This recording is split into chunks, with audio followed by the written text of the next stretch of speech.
అందరికీ హ్యాపీ బతుకమ్మ. ఇక బతుకమ్మ స్టార్ట్ అయిపోయిందంటే మన తెలంగాణలో జోరు ఉంటుంది. అట్లనే ఈరోజు మా ఇంట్లో కూడా చాలా హడావిడిగా బతుకమ్మని చేసేసుకున్నాం. ఈరోజు మేమైతే పెద్దరామాస బతుకమ్మ ఫస్ట్ బతుకమ్మ అంటాం. మా అమ్మ మంచిగా పొద్దున్నే లేచి పూజ చేసి మంచిగా పూలు తెంపుకొచ్చుకొని బతుకమ్మని చేసుకున్నాం. నాకు ఆంధ్ర వాళ్ళకు బతుకమ్మ అంటే ఏందో తెలియదంటే భలే అనిపిస్తుంది అసలు. మనకేమో తెలంగాణ చాలా పెద్ద పండుగ కదా. మేమైతే ఈరోజు 2 బతుకమ్మలు చేస్తాం. ఒకటేమో కొంచెం పెద్దగా చేస్తాం, ఇంకోటి చిన్నగా చేస్తాం.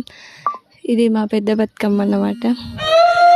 ఇక 9 రోజులు జోరు ఉంటుంది. నాకు బతుకమ్మ కంటే రేపటి నుండి నవరాత్రులు స్టార్ట్ అవుతుంది అన్న ఎక్సైట్మెంట్ చాలా ఉంది. నేను బతుకమ్మ కంటే నవరాత్రులు ఇంకా ఎక్కువ ఇష్టపడతాను. ఇక్కడ కనిపించేదేమో గౌరమ్మ అన్నమాట.